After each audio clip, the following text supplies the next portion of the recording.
I must declare a war to Nigeria. If the Muslim part of Nigeria don't stop killing Christianity, enough is enough.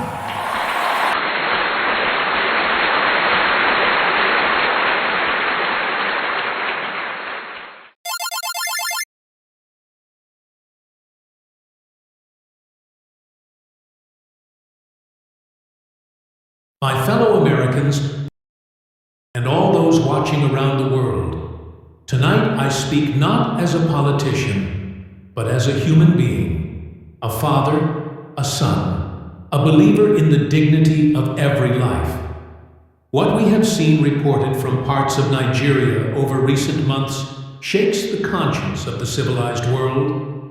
Men, women, and children have been targeted and slaughtered because of the faith they hold. That is an outrage. That is a moral calamity. I will be clear. Cruelty committed in the name of any creed is unacceptable.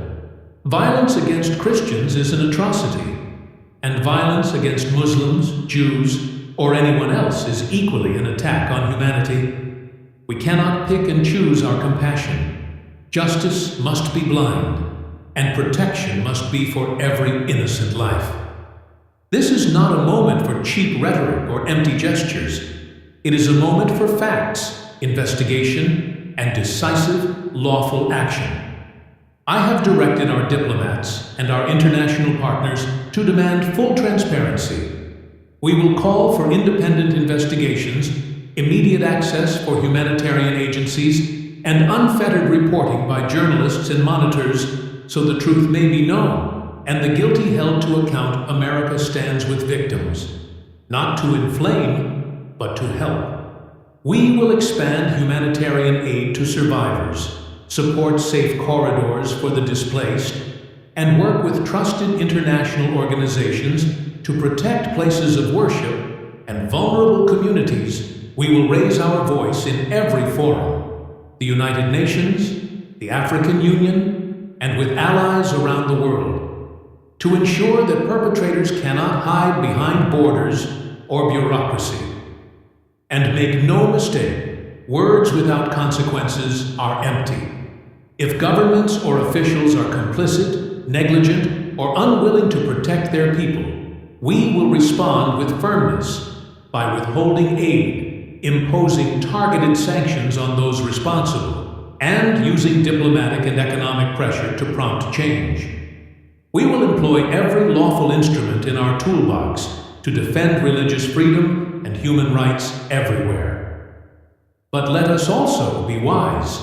Military force should never be the first recourse for dilemmas this complex. War begets suffering, and the people we seek to protect would be the ones who pay the highest price.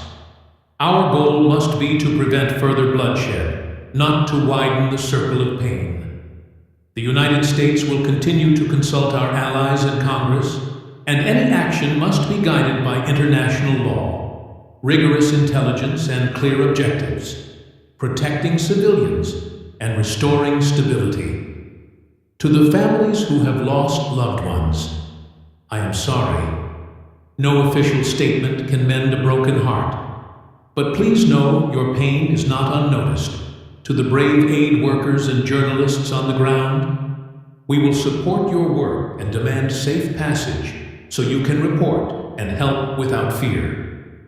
Finally, to leaders across Nigeria, protect your citizens. The strength of a nation lies not in denying its problems, but in facing them. Open your doors to observers.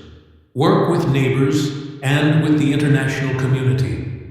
Bring those who commit atrocities to justice, not for revenge, but for the rule of law and the healing of your country.